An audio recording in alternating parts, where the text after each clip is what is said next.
지난주에 미국 대통령 선거가 있었는데 모든 사람들의 예상을 깨고 그 트럼프가 당선이 되었습니다.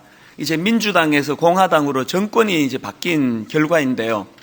근데 제가 참 흥미롭게 본 게 뭐냐 하니까 그렇게 그 트럼프가 당선이 되고 난 직후에 가장 먼저 나온 전망이 뭐냐 하니까 이제 그동안 현 대통령인 오바마 대통령이 추진해왔던 이 정책들을 다 바꾸겠다는 겁니다. 그 역점을 두고 중점적인 사업 중에 하나였던 오바마 케어는 물론이고 또 파리 기후변화협정 같은 이 국제사회와 맺은 약속들도 이제 파기될 수 있다는 그런 전망들을 이제 내놓고 있습니다. 한 나라의 정권이 바뀐다는 것은 이제 새로 선출된 그 통치자의 생각이나 철학에 따라 가지고 나라 전체의 방향이 바뀌어진다는 이야기입니다. 그래서 정말 우리 선거 잘해야 됩니다. 그냥 뭐 내키는 대로 이렇게 하면은 우리 이 나라의 운명이 거기에 달려 있는 걸 지금 뭐 잘 보고 있는 거 아닙니까? 저는 이게 신앙생활도 마찬가지라고 생각합니다. 이 신앙생활이라는 것은 그동안 내게 영향을 미치고 내 삶에 그 영향을 좌지우지하던 내 내면의 통치자가 바뀌었다는 이야기예요. 이 신앙생활이라는 것은. 이 로마서를 이런 관점으로 보셔야 되는데요. 이 로마서 전체의 흐름을 한번 보십시오.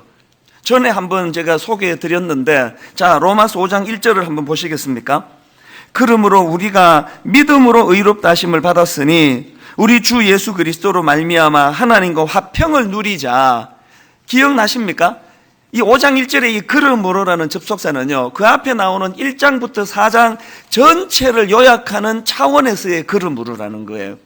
그래서 로마서 5장 1절이 이 그러므로라는 접속사를 가지고 어떻게 요약하고 정리하느냐? 우리가 믿음으로 의롭다 하심을 받았으니, 그래서 이 그러므로라는 접속사를 가지고 로마서 1장부터 4장까지를 딱 한마디로 요약하라면 이신칭이에요. 믿음으로 의롭다 하심을 받았다. 이것이 5장 1절의 의미고요. 그리고 이 5장 1절에서의 이신칭의가 그 다음에 5장, 6장, 7장, 8장까지 계속 이게 연결이 되는데요. 이 이신칭의가 가져다주는 결과물이 어떠냐? 5장에서는 이 이신칭의로 말미암아 이 죽음의 지배와 영향력으로부터의 자유함을 얻었다. 이 내용이 5절이고요. 5장이고요. 그 다음 6장에서는 이 이신칭의로 말미암아 이 죄 문제, 이제 죄의 지배와 영향력으로부터 자유를 누리게 되었다. 이걸 다루는 게 6장이고요. 그리고 이제 오늘 다루게 될 7장에서는 이제 율법, 이 율법의 영향력으로부터 자유하게 되었다. 이게 지금 이 로마서의 흐름입니다. 그래서 이 이신칭의 믿음으로 말미암아 내가 의롭게 되었다는 이 말씀이 이제 이 중심에 서 있는데요. 이걸 이제 제가 다른 표현으로 설명을 하자면 이 주권이 교체되었다는 게 주권. 미국 대통령이 민주당에서 공화당으로 바뀌어질 때 그동안에 가던 방향을 완전히 바꾸어 가지고 이제 정책을 다 이제 갈아엎을 거라고 벼르고 있는 그 정도가 아니고요. 내가 이제 예수 그리스도를 영접해서 이신칭의, 내가 믿음으로 의롭게 되었다는 것은 그동안 내게 영향을 미치고 그동안 나를 이끌고 가던 내 내면 세계의 주인이 바뀌었다는 거예요. 그래서 주권 교체라는 표현을 쓰는 겁니다. 바울은 이 부분을 아주 재밌는 예를 들어서 설명하는데요. 이 부부 관계를 가지고 설명합니다. 2절, 3절을 한번 보십시오. 남편이 있는 여인이 그 남편 생전에는 법으로 그에게 매인받으나 만일 그 남편이 죽으면 남편의 법에서 벗어나느니라. 그러므로 만일 그 남편 생전에 다른 남자에게 가면 엄려라. 그러나 만일 남편이 죽으면 그 법에서 자유롭게 되나니. 지금 바울은요, 그 당시에 그 가부장적인 남성 위주의 그 사회, 그 문화를 배경으로 지금 이제 율법을 설명을 하는 거예요. 그 당시 여성들이 결혼을 하면 이제 그 남자에게 속박이 되는, 그 남자에게 매이게 되는 그 당시 그 가부장적인 사회 문화를 가지고 그동안 이제 율법이 우리를 향해 이런 식으로 억압하고 명령하면서 그렇게 이거 해라, 이거 하지 마라, 그런 식으로 우리를 억압했다는 거예요. 근데 이제 우리는 예수님과 연합하는 관계가 되어가지고 이제 그 강압적인 율법의 다스림으로부터 이제 우리는 해방하게 되었다. 그 얘기를 지금 바울이 그 당시에 가부장적인 그 결혼 생활을 빗대가지고 설명을 하는 겁니다. 근데 여러분 여기서 그 흥미로운 게 하나 있는데요. 4절을 한번 유심히 한번 보십시오. 그러므로 내 형제들아 너희도 그리스도의 몸으로 말미암아 율법에 대하여 죽임을 당하였으니 이렇게 나와 있지 않습니까? 우리가 보통 상식적으로 이제 율법이 죽고 예수가 살아서 내가 이제 예수님의 이제 영향력에 놓였다 이런 생각을 하는데요. 이 본문을 가만히 보면 죽은 게 율법이 아니에요. 다시 한번 보세요. 그러므로 내 형제들아 너희도 그리스도의 몸으로 말미암아 율법에 대하여 죽임을 당하였으니 이는 다른 이 곧 죽은 자 가운데서 살아나신 이에게 가서 우리가 하나님을 위하여 열매를 맺게 하려 하심이라. 누가 죽었습니까? 율법이 죽은 게 아니고요. 우리가 죽은 거예요. 이게 뭘 의미합니까? 이 달라진 게 율법은 달라지지 않습니다. 율법이 죽거나 폐기되거나 없어지는 게 아니고요. 이 율법과 관계 맺는 방식이 달라졌다는 거예요. 그렇기 때문에 여기서 말하는 죽은 옛 남편은 율법이 아니에요. 어떤 학자들은 이 죽은 옛 남편은 이제 율법이라고 그렇게 해석하는 분들도 제가 봤는데 저는 그 분석에 동의하지 않습니다. 여기서 말하는 죽은 옛 남편은 율법이 아니라 그 율법에 대해 나쁜 방식으로 관계를 맺던 옛 자아예요. 비굴하거나 비참하게 끌려가거나 아예 그것을 무시하고 지멋대로 살거나 이런 잘못된 율법을 대하는 잘못된 옛 자아, 나의 옛 자아가 죽었다는 거예요. 그렇기 때문에 이제 그리스도의 십자가로 인해 내가 이제 내 삶을 다스리는 주체, 이제 그 정권이 교체되는 그런 정도가 아니라 너무나 내 인생을 억압으로 몰고 가던 악한 세력이 이제 물러가고 선한 우리의 통치자 되시는 예수 그리스도가 나를 다스리는 그런 인생이 되었다고 한다면 이제 우리도 율법을 대하는 태도가 달라져야 된다는, 율법을 대하는 태도가 어떻게 달라져야 되느냐, 이제 오늘 좀 이 부분을 살펴보려고 하는데요. 여러분, 우리가 이 율법과 관련해서 두 가지 바람직한 태도를 그리스도인다운 삶을 살려면 이걸 꼭 인식해야 되는데요. 자, 첫째로요. 여러분, 율법과 관련한 바람직한 태도 첫째가 뭐냐? 여러분, 이제 우리는 율법에서 벗어났음을 인식해야 됩니다. 이제 율법의 종이 아니에요. 6절을 보십시오. 이제는 우리가 얽매였던 것에 대하여 죽었으므로 율법에서 벗어났으니 이러므로 우리가 영의 새로운 것으로 섬길 것이요 율법 조문의 묵은 것으로 아니할지니라. 신앙은 한마디로 말하면 자유예요. 억압이 아니에요. 그 율법에 매여가지고 그렇게 끌려다니며 비참하게 사는 걸 신앙생활 잘한다고 생각하시면 안 됩니다. 갈라디아 2장 19절에도 내가 율법으로 말미암아 율법에 대하여 죽었나니 이는 하나님에 대하여 살려 함이라. 여기도 지금 내가 율법에 대해서 죽은 거예요. 바울은 이 갈라디아서에서요, 이 구절뿐만 아니고 이 사실을 막 얼마나 강조하는지 모릅니다. 왜 그러냐 하니까요, 갈라디아 교회는 바울이 개척한 교회거든요. 그랬는데 이제 바울이 그 교회를 떠나고 난 이후에 교회에 어려움이 찾아온 겁니다. 어떤 어려움이냐? 자, 갈라디아 1장 6절을 한번 보십시오. 그리스도의 은혜로 너희를 부르신 이를 이같이 속히 떠나 다른 복음을 따르는 것을 내가 이상하게 여기노라. 교회가 지금 진리에서 벗어난 이상한 걸 따르고 있다는 걸, 이걸 다른 복음으로 표현하는데 이 배경이 어떤가 하면은요, 이제 바울이 갈라디아 교회를 떠난 이후에 거짓 교사가 들어와 가지고 갈라디아 성도들을 어떻게 미혹하느냐? 바울이 강조하는 거, 예수만 믿으면 구원받는다는 거 틀렸다는 거예요. 물론 예수도 믿어야 되지만 할례도 받아야 된다. 물론 예수도 믿어야 되지만 율법을 잘 지켜야 구원을 받는다. 이걸 강조하는 거짓 교사들에게 교회가 지금 흔들흔들거리고 있다는 거예요. 이런 주장을 하는 사람들을 그 율법주의자라 그러지 않습니까? 이 율법주의자들의 거짓 가르침에 갈라디아 성도들이 지금 너무나 미혹에 넘어가서 혼란을 겪고 있다는 소식을 들은 바울이 참 아픈 마음으로 그들을 지도하려고 쓴 책이 갈라디아서예요.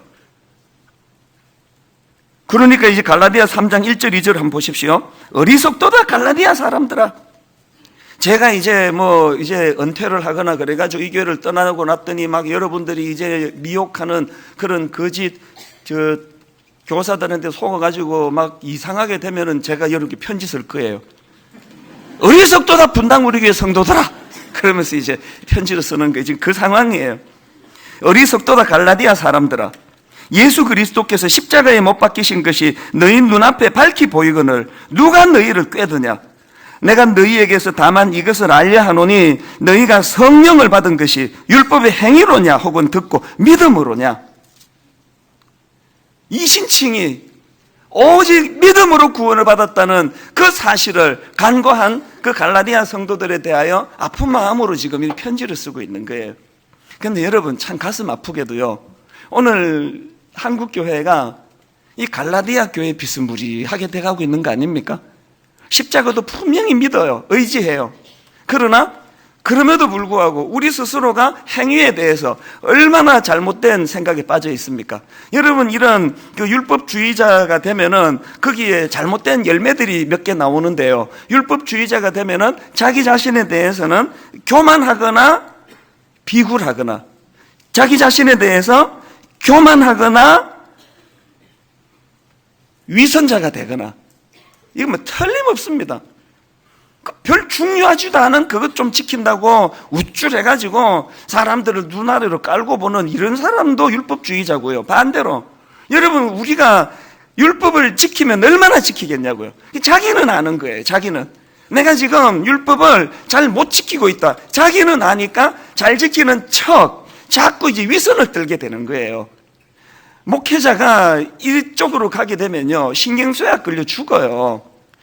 제가 쓰는 정책을 잘 아시죠? 저는 다 까발켜요. 다. 어차피 나는 그런 완벽한 사람이 아니라는 걸 저는 막 어디 가서든 다 까발켜요. 다 까발키고 나니까 잠이 얼마나 잘 오는지 몰라요. 숨길 게 없습니다. 부끄러운 거 그냥 다 뭐하러 속에 넣고 있습니까? 어차피 저는 죄인이고 제가 어떤 행위로 구원받은 사람이 아니기 때문에 제 연약한 부분을 감추려고 에너지를 쓰고 싶지 않은 거예요. 이거 다 드러내는데 율법주의자들은 그게 안 돼요. 그래서 율법주의자들은 우선 표면적으로는 거의 교만해요. 나는 이런 걸 지키고 있다는 걸 어떻게 해서든 이제 드러내려고 애를 쓰고, 반드시 이런 사람에게 나타나는 게 타인에 대한 비방이에요. 율법도 못 지키는 것들이. 한때 제가 율법주의자였거든요. 저는 고신이라는 엄청나게 말씀을 사랑하고 말씀을 지키려고 애쓰는 교단에서 자랐기 때문에, 이 고신에서 자라니까 그냥 주일날 돈 써도 안 된다 그러잖아요. 그것도 제가 눈물로 지켰습니다. 돈 정말 안 썼습니다. 그리고 또 주일날 공부도 해서도 안 된다는 거 감사함으로 지켰습니다. 저 주일날 공부한 적이 없습니다. 술 안 마셨고요, 담배 핀 적 없고요. 그렇게 말씀 안에 사는데 이 문제가 뭐냐? 사실 여러분, 이 술, 담배 안 하는 게 굉장히 우리가 공동체의 약속으로서 중요하긴 하지만, 술, 담배 한다고 지옥 갑니까? 이건 진리에 있어서는 본류는 아니에요. 선교사님들이 와서 보니까 그 조선 사람들이 막 너무 생활이 문란하고 그렇게 음주가무에 빠져 있으니까 그리스도인들이 거룩을 위해 가지고 이런 룰을 지키면 좋겠다고, 그것들을 지키는 건 참 좋은 일이지만, 그 제가 술, 담배 하는 그 대학생들, 제가 이제 대학 다닐 때 얼마나 제가 눈알에 깔고 봤는지 모릅니다. 저게 예수쟁이냐, 저게. 술 처먹고 저게. 나는 지금 술을 안 마신 사람이야. 한 번 어떻게 실수로 마시긴 했지만. 주일날도 마찬가지예요. 저는 버스도 안 탔던 사람이에요. 막 그 먼 30분 되는 거리를 그냥 걸어서 다니고, 저녁 예배 들어갈 때는 또 돈 쓰면 안 되니까 그 딴 놈들은 막 가서 짜장면 먹고 와가지고 옆에 냄새 풀풀 풍기고 하면 내가 이게 인간이냐 싶어. 이게 주일날 짜장면 처먹고 와가지고 그 예배 그 은혜가 되겠냐고 이래가지고, 하여튼 장로 아들이 말이야 그러면서 내가 엄청 정죄했거든요. 근데 중요한 건 뭐냐? 배고파 죽을 것 같으니까 말씀에 은혜가 안 되는 거예요. 그 예배는 율법을 지키느라고, 또 율법을 저녁 예배 또 안 드리면 안 될 것 같아서 앉아는 있지만, 막 하여튼 목사님 얼굴은 밥그릇 같고요.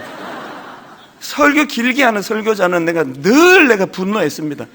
자기는 저녁 잘 먹고 안 오니까 저렇게 힘이 남아서 설교 저렇게 길게 하는데, 난 지금 점심 때 국수 한 그릇 먹고 와가지고 배고파 죽을 것 같아. 어떻게 설교 저렇게 길게 하느냐고. 이게 제대로 된 신앙입니까, 이게? 차라리 지금 생각하니까요, 짜장면 사 먹고 배 든든해서 집중해서 말씀에 은혜 받는 게 그게 더 좋았을 것 같아요. 저녁 집회는 뭐 거의 은혜를 못 받는데 그 율법을 지켜야 되니까 제가 예배마다 참석한 거 아닙니까? 저 여러분 믿어주시지만 믿어주세요. 저 여전히 술, 담배 안 합니다. 여전히 안 합니다. 저 여전히 주일날 저 돈 안 쓰거든요. 저 주일 성수 잘합니다. 그러나 달라진 게 뭔지 아십니까? 이걸 가지고 우월한 생각 가지지 않습니다. 이것 가지고 누구 정죄하지 않습니다. 우리 성도 중에 누가 아직도 담배를 핀대더라, 그 절대로 그 사람을 정죄하지 않습니다. 하나님께서 그에게 은혜 주시면 자연스럽게 끊을 수 있으리라고 저는 믿습니다. 그걸 가지고 제가 잣대를 삼고 누구를 비방하고 무시하고 또 아주 내가 술, 담배 안 하는 것 때문에 내 주일날 돈 안 쓰는 것 때문에 막 엄청난 우월감을 가지고 있는 건 그건 율법주의자가 될 위험이 있기 때문이에요. 그리고 여러분, 이런 율법주의자들이 가지고 있는 결정적인 가슴 아픈 결과가 뭔지 아십니까? 율법주의자들은요, 종교적인 괴물이 될 수밖에 없는 거예요. 괴물이. 예수님 당시에 바리새인들이 그랬던 사람들 아닙니까? 마가복음 3장에도 보면은요, 이 종교적인 괴물이 된 그들을 볼 수 있는데, 내용을 한번 파악해 보십시오. 예수님이 그 안식일에 그 손 마른 장애인을 고쳐주는 내용을 바리새인들이 어떻게 취하는지 한번 보십시오. 예수께서 다시 회당에 들어가시니 한쪽 손 마른 사람이 거기 있는지라 사람들이 예수를 고발하려 하여 안식일에 그 사람을 고치시는가 주시하고 있거늘.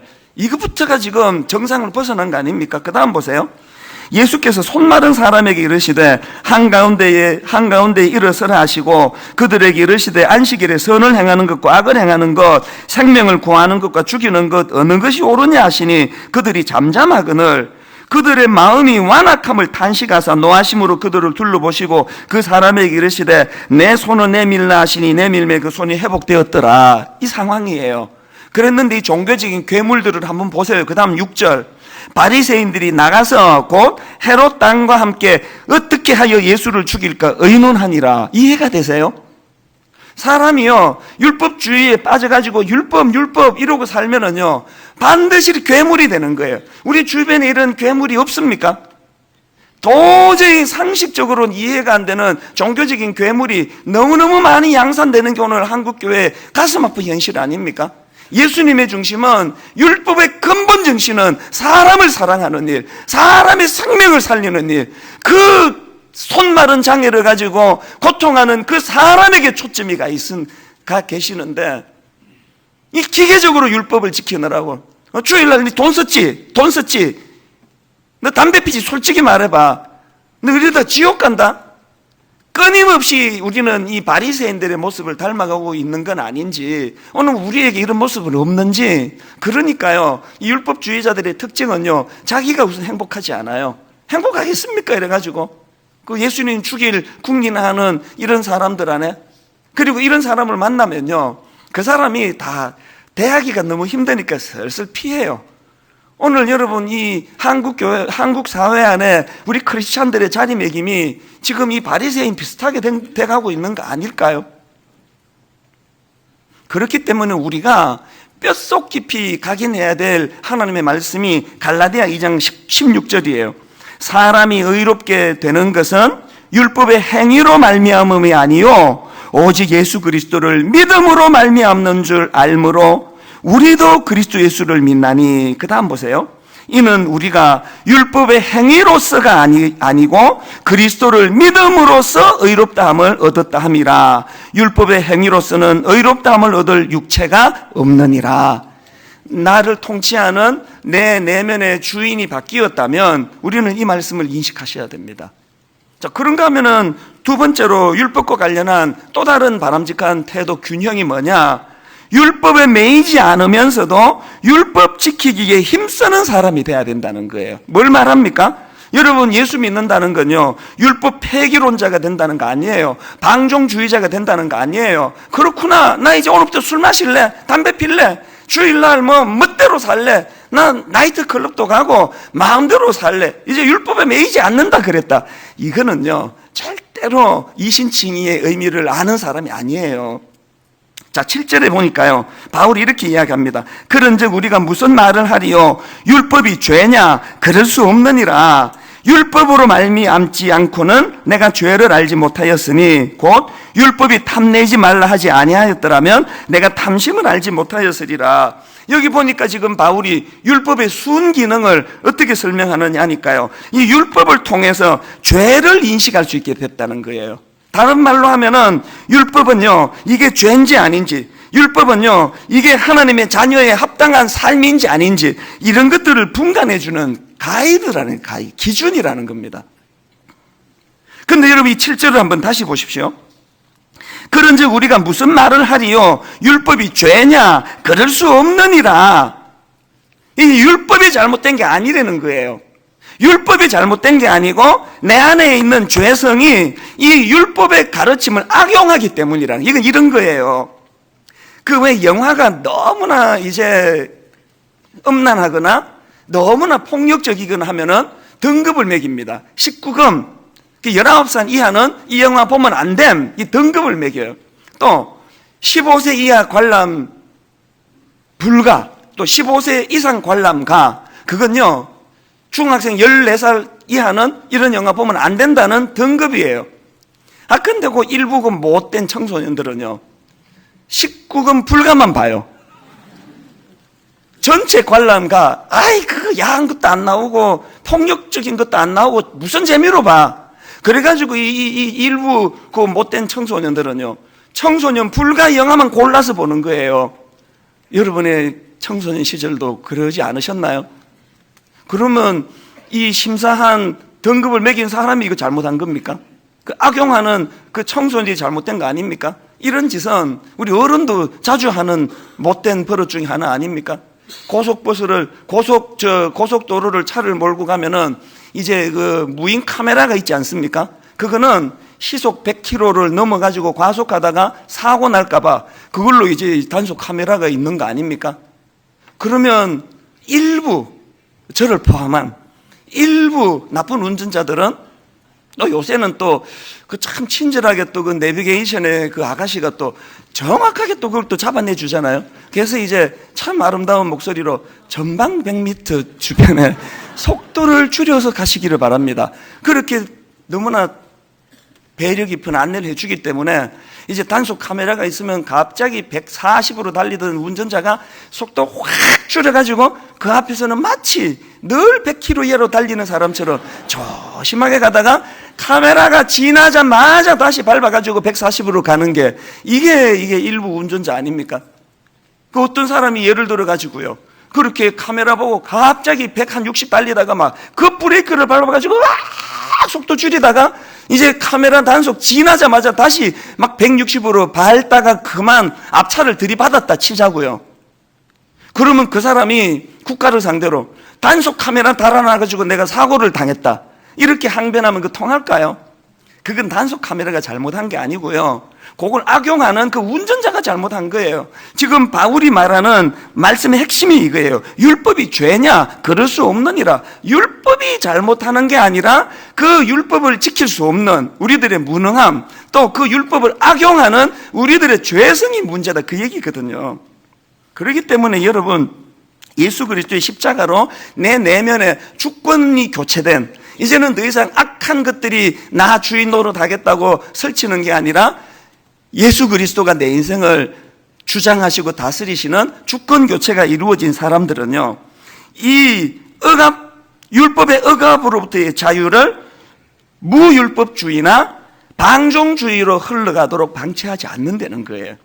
오히려 이 율법의 정신을 더 지키려고 애를 쓰는 사람이 되는데, 여기서 중요한 게 뭐냐? 전에는요, 나 스스로의 힘으로 이 죄와 싸우고 율법을 지키려고 애써왔다면, 이제 내 안에 계시는 예수님과 연합해서 한 몸이 되었기 때문에 주님과 함께 죄와 싸우고 주님과 함께 율법을 지키려고 힘쓰는 자가 됐다는 거예요. 이 잣대로 여러분을 돌아보세요. 여러분은 변화받은 그리스도인답게 살고 계세요? 어떤 율법주의자들보다 율법을 더 잘 지키려고 여러분 마음에 그런 동기가 일어나십니까? 그리고 그것을 지키려고 애쓸 때 내 의지, 내 힘이 아니라 내 안에 계시는 예수 그리스도와 연합하여 그분과 함께 이것들을 지키려고 애쓰는 마음이 여러분 안에 있습니까? 점검하셔야 된다는 거예요. 그런데 여러분, 그 조승우 교수가 쓴 율법과 자유라는 소논문을 제가 최근에 읽었는데요. 거기 보니까 이 율법을 그 히브리적인 개념으로 설명하는데 제가 굉장히 그 도움을 많이 받았습니다. 이 율법을 토라라고 그러지 않습니까? 근데 이 토라라는 단어는 그 뿌리가요, 야라라는 단어에서 출발이 됐다는 거예요. 이 야라가 무슨 뜻인가 하니까요, 방향을 지시하다, 가리키다, 이런 뜻이라는 거예요. 그래서 그 교수님이 이제 설명하시기를 이 율법이란 것은 이 방향을 제시하는 나침판과 같다는 거예요. 제대로 은혜 받은 사람이 취해야 될 율법은 나침판이에요. 나침판.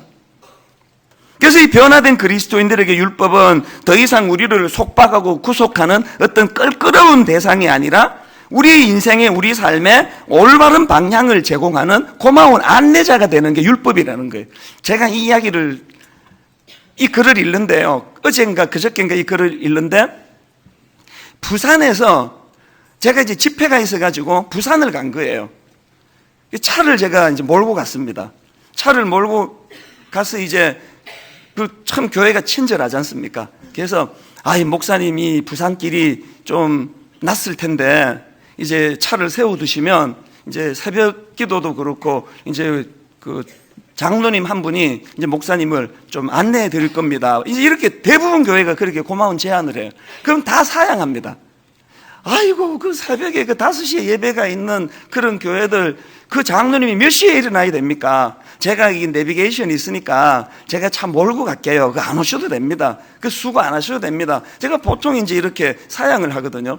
근데 부산에 갔을 때예요. 새벽에 일어나가지고 이제 내비게이션 따따닥 치고 이제 이 내비게이션이 시키는 대로만 하면 되는 거 아닙니까? 근데 공교롭게도요, 내비게이션이 고장이 났습니다. 그 새벽에. 그 희한하더라고요. 그 평소에 멀쩡하던 게 왜 부산에 내려갔는데 뭐 얘도 또 낯선 데 가서 뭐 머리가 복잡했는지 이게 고장이 나가지고요, 막 빙글빙글 돌고 막 생쇼를 해요. 그래서 제가 처음에 시키는 대로 이렇게 쭉 갔더니요, 한참을 갔는데 좀 있다가 보니까 또 유턴해서 가려는데 또 시키는 대로 열심히 왔더니 제자리에 왔어, 제자리에. 지금 이 새벽 기도를 인도해야 되는데 이제 강사가 이게 제 시간에 이게 못 나타날 상황이 된 거예요.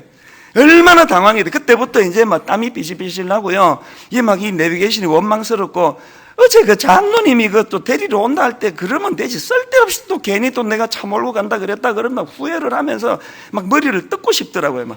막 우왕좌왕 하다가 문득 든 생각이 뭐냐면은 이게 인생이구나, 이게. 이게 인생이에요. 초행길 아닙니까? 어느 길인지 전혀 감을 못 잡겠더라고요. 동서남북을. 근데 믿었던 내비게이션은 완전히 지금 헷갈리고 있죠. 그래서 제가 그날 새벽에 많은 생각을 했습니다.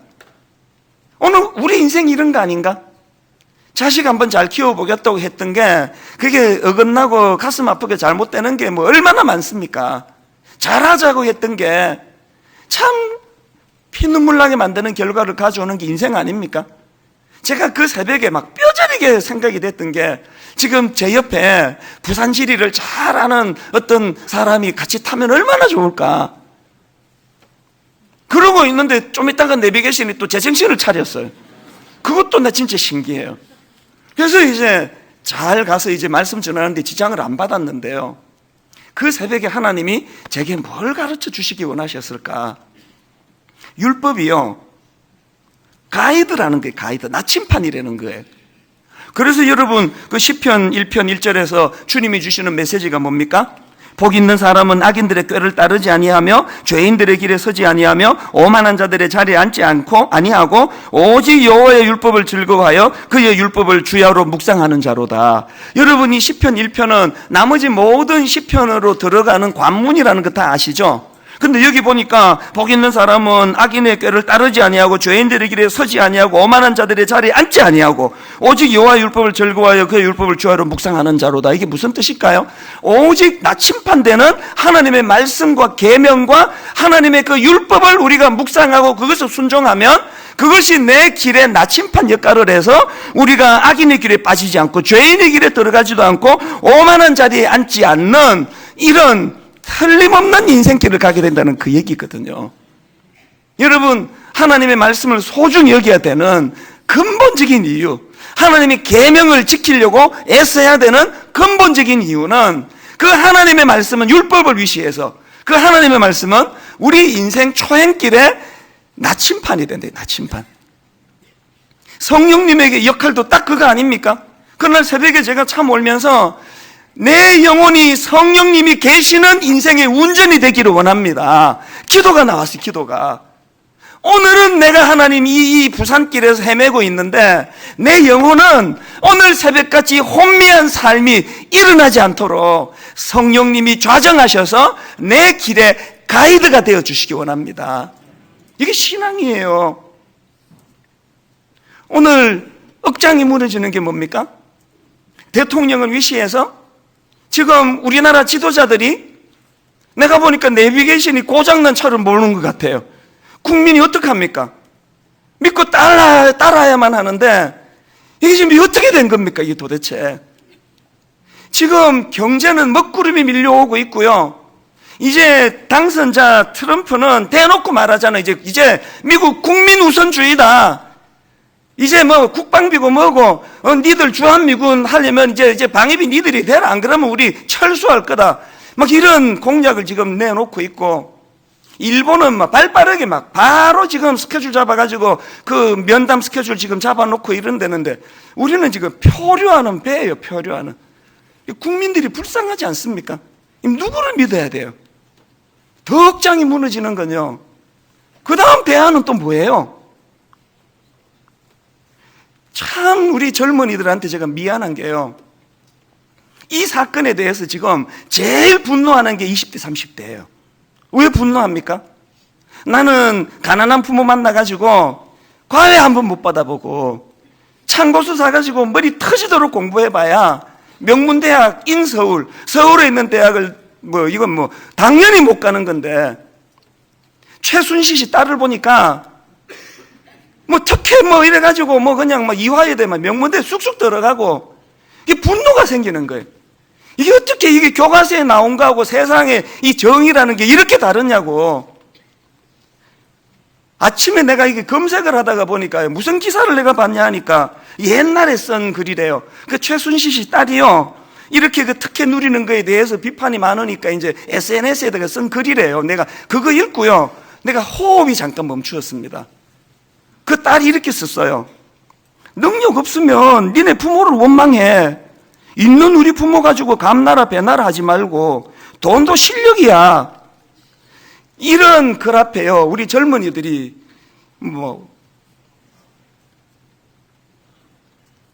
지금 우리가 기성세대가 젊은 세대에게 지금 뭘 가르쳐주고 있는 거예요? 이 완전히 지금 대한민국은요, 부산에서 내비게이션 고장 나가지고 헤매던 그 상황이에요. 오리무중입니다. 더 가슴이 아픈 게 뭔지 아시죠? 오늘 이런 상황에서요, 교회가 이 혼미한 시대의 대안이라고 믿는 사람이 아무도 없습니다. 왜 아무도 없습니까? 대안이 아니니까요. 지난 화요일 날요, 순장반 하는데 우리 찬양 인도하는 목사님이 찬양은 하나 인도하면서 부르는데 제가 은혜를 참 많이 받았습니다. 그 목사님이 찬송가 368장을 설명하더라고요. 주 예수여 은혜를 내려주사 곧 충만케 하옵소서. 이 줄이고 목마른 나의 마음에 주여 성령을 부으소서. 주 예수여 충만한 은혜 내 영혼에 부으소서. 주 예수만 나의 힘되고 내 만족함됩니다. 그 목사님이 설명하기를요, 이게 그 일제강점기 때 그 일본의 억압으로 신음하던 암울한 시대에 우리 어른들이 울면서 부르던 눈물의 찬양이 이게. 주 예수여 충만한 은혜 내려주셔서 이 어둡고 암울한 이 민족 이 시대를 불쌍히 여겨 주시옵소서. 여러분, 1919년도에 있었던 3.1운동 다 아시잖아요. 이 3.1운동은 우리 민족 머릿속에 뭘 각인시켰습니까? 크리스찬들은 민족적인 종교구나, 나라를 사랑하는 종교구나. 이 3.1운동을 주도했던 대부분의 인물들이 다 크리스찬 아니었습니까? 오늘 우리가 빼앗긴 게 뭐예요? 두 가지 뺏긴 거 아닙니까? 주 예수여, 주 예수여. 율법이 아니라 내가 지키는 이 쓰잘데없는 뭐 담배 안 피고 술 안 마시고 하는 이런 율법이 아니라 은혜입니다. 은혜. 아버지, 내 심령을 살려줄 유일한 대안은 은혜입니다. 은혜. 주 예수여, 불쌍히 여겨 주시옵소서.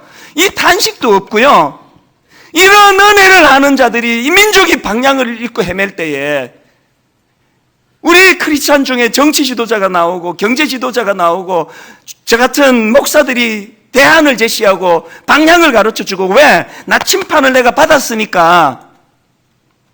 이걸 잃어버린 걸 부끄러워해야 돼요.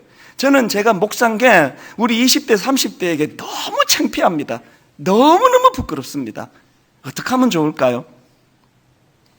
억장이 무너지는 마음으로 우리 조국을 위해 기도해야 되는데 우리들의 잘못을 회개해야 됩니다. 하나님, 율법주의자가 돼가지고 이상한 종교적인 괴물이 돼가고 있는 우리를 불쌍히 보시고, 하나님, 주 예수여.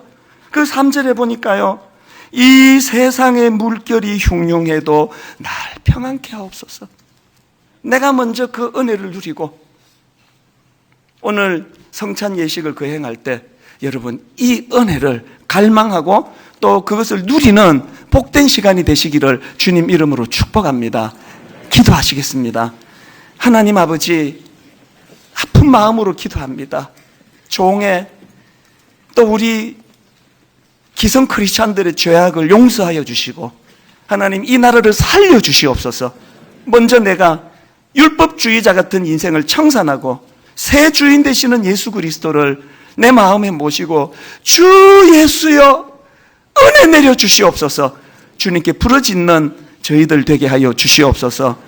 인도해 주심을 믿고 감사드리옵고 예수님 이름으로 기도드립니다. 아멘. 우리 사도신경 고백하심으로 성찬 예식을 거행하겠습니다. 전능하사 천지를 만드신 하나님 아버지를 내가 믿사오며 그 외아들 우리 주 예수 그리스도를 믿사오니 이는 성령으로 잉태하사 동정녀 마리아에게 나시고 본디오 빌라도에게 고난을 받으사 십자가에 못 박혀 죽으시고 장사한 지 사흘 만에 죽은 자 가운데서 다시 살아나시며 하늘에 오르사 전능하신 하나님 우편에 앉아 계시다가 저리로서 산자와 죽은 자를 심판하러 오시리라. 성령을 믿사오며 거룩한 공회와 성도가 서로 교통하는 것과 죄를 사하여 주시는 것과 몸이 다시 사는 것과 영원히 사는 것을 믿사옵나이다. 아멘. 분명하실 텐데 주님이 십자가에서 찢기신 살을 상징하는 이 조각을 손에 들고 먼저 드시지 마시고요, 하나님 앞에 기도하시기 바랍니다. 하나님, 우리를 불쌍히 여겨 주시옵소서. 이 성찬식은 세례와 입교 받으신 분들이 참여하실 수 있고요, 나머지 성도님들도 주님 앞에 기도하시면서 이 십자가의 정신을 그렇게 마음에 새기는 시간이 되시기를 바랍니다.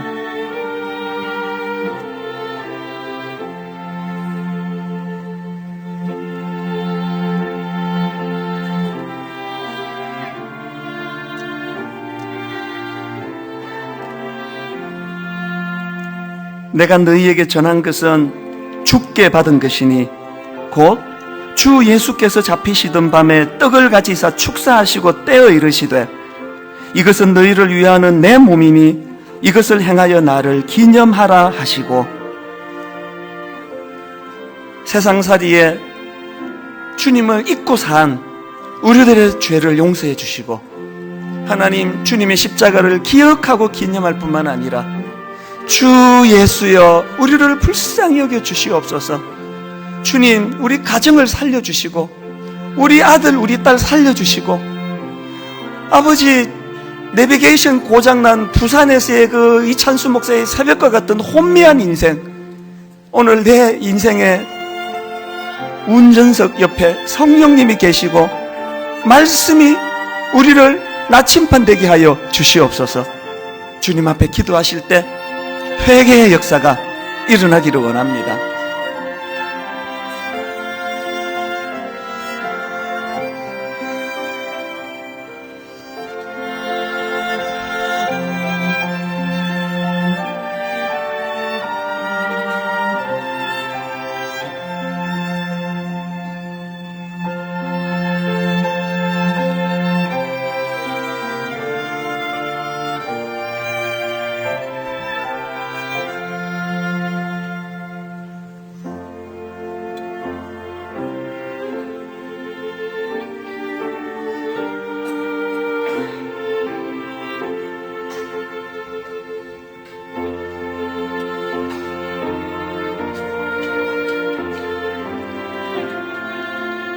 제가 잠깐 기도하겠습니다. 살아계신 하나님, 답답하고 너무 힘든 마음으로 이 자리에 섰습니다.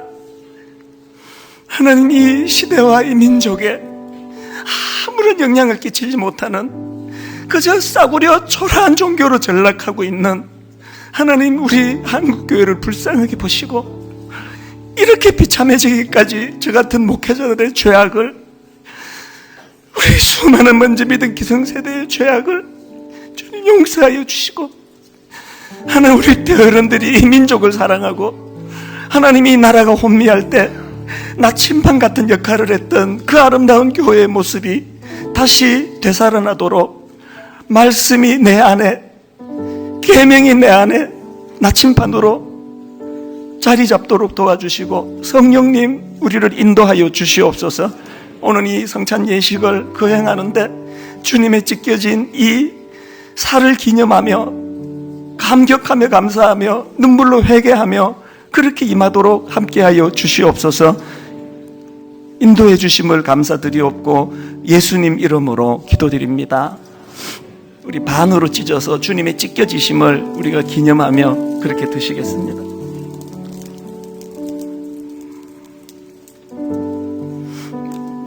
이제 분병하도록 하겠습니다.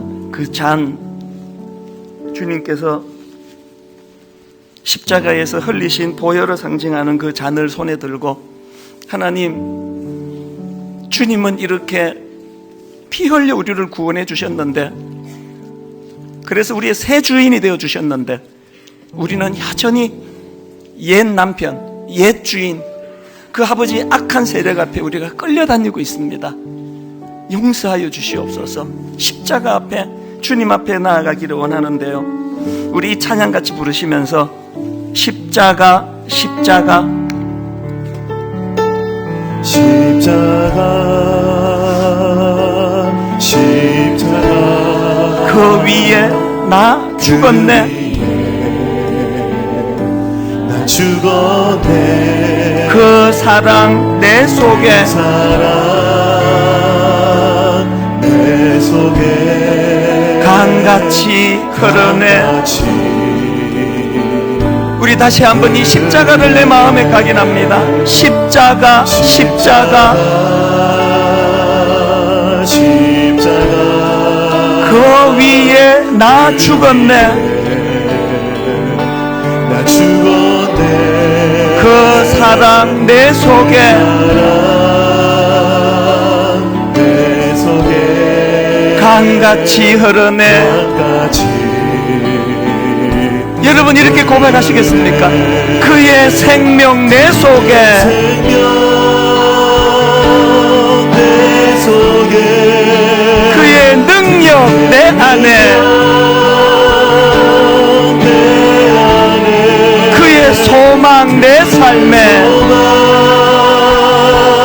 내 삶에 나의 삶 주의 것, 주의 것. 십자가, 십자가, 십자가, 그 위에 나 죽었네, 나 죽었네, 그 사랑 내 속에, 그 사랑 내 속에 강같이 흐르네. 강같이. 내 영이 이렇게 노래하기 원합니다. 그의 생명 내 속에, 속에 그의 능력 내 안에, 그의 소망 내 삶에. 여러분 이렇게 고백하시겠습니까? 나의 삶 주의 것, 나의 삶 주의 것 십자가 십자가 그 위에 나 죽었네. 옛자는 십자가에 못 박혔습니다. 그 사랑 내 속에 강같이 흐르네. 강같이 흐르네. 주님의 피 흘리심을 상징하는 잔을 손에 들고 이 시간 기도할 때 무엇보다 아버지 이 나라를 살려주시기 원합니다. 아버지 길 잃은 표류하는 뱃속에 들어있는 것 같습니다. 나침판이 없어졌습니다. 이 나라를 살려주시옵소서. 그리고 하나님 우리 다음 세대, 우리 아들 우리 딸 살려주시옵소서. 아버지 저 젊을 때부터 울분이 쌓이고 분노가 쌓이고 이렇게 만든 우리들의 죄를 용서해 주시기 원합니다. 여러분 우리 통성으로 같이 기도할 때 이 나라와 민족을 주님의 십자가 앞으로 능력으로 구하기를 원합니다. 같이 기도하시겠습니다. 살아계신 하나님 아버지, 우리 나라를 살려주시옵소서. 표류하는 아버지 이 나라를 주님 살려주시옵소서.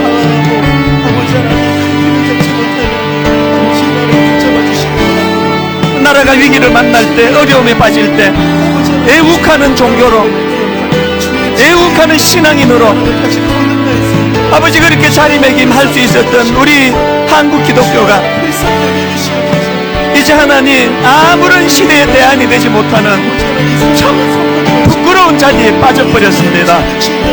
이렇게 되기까지 저희 같은 종들의 불충을 용서해 주시고, 이렇게 되기까지 율법주의자들과 같이 종교적인 괴물이 되어가는 많은 아버지 현실의 아버지 이 시대의 양상이 이런 가슴 아픈 결과를 만들게 된 것을 아버지 하나님 용서를 구합니다. 하나님 은혜 주시고 주님의 십자가 앞으로 나아가도록 인도하여 주시옵소서. 하나님 아버지, 눈으로 보여지는 현실을 보면 참담하지만 여전히 일하시는 성령님, 여전히 우리를 말할 수 없는 탄식으로 중보하고 계시는 그 주님을 생각하며 용기를 얻습니다. 우리가 회개하기만 하면, 돌이키기만 하면 회복의 역사가 일어날 줄 믿습니다. 오늘 이 성찬식을 통하여 먼저 우리가 율법주의자의 자리에 빠지는 것이 아니라 오직 은혜 이신칭의를 붙잡고 주 예수여 주 예수여 은혜를 구하는 저희들 되게 하시고, 이것이 한국교회와 한국사회를 살리는 나침판이 되도록 인도하여 주시옵소서. 감사드리옵고 예수님 이름으로 기도드립니다. 아멘. 우리 같이 드시겠습니다.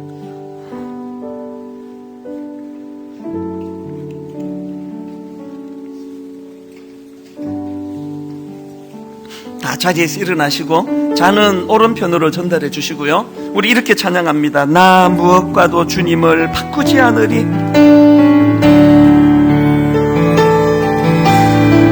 무엇과도 주님을 바꾸지 않으리. 다른 어떤 은혜 구하지 않으리. 오직 주님만이 내 삶의 도움이시니 주의 얼굴 보기 원합니다. 가장 중요한 고백입니다. 주님 사랑해요.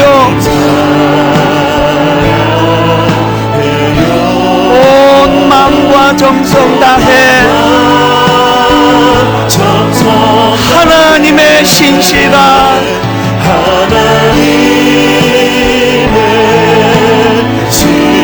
친구 되기 원합니다. 주님 사랑해요.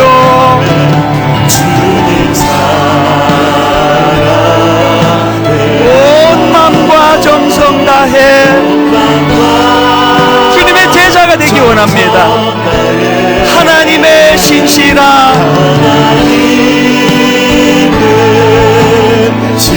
제자 되기 원합니다. 자 되기 원합니다.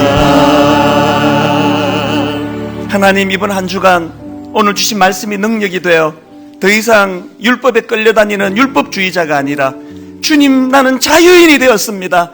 주님의 십자가로 나는 자유한 사람입니다. 주님과 더불어 주님과 힘을 모아 내 안에 이 죄들과 싸워 이기는 승리하는 한 주간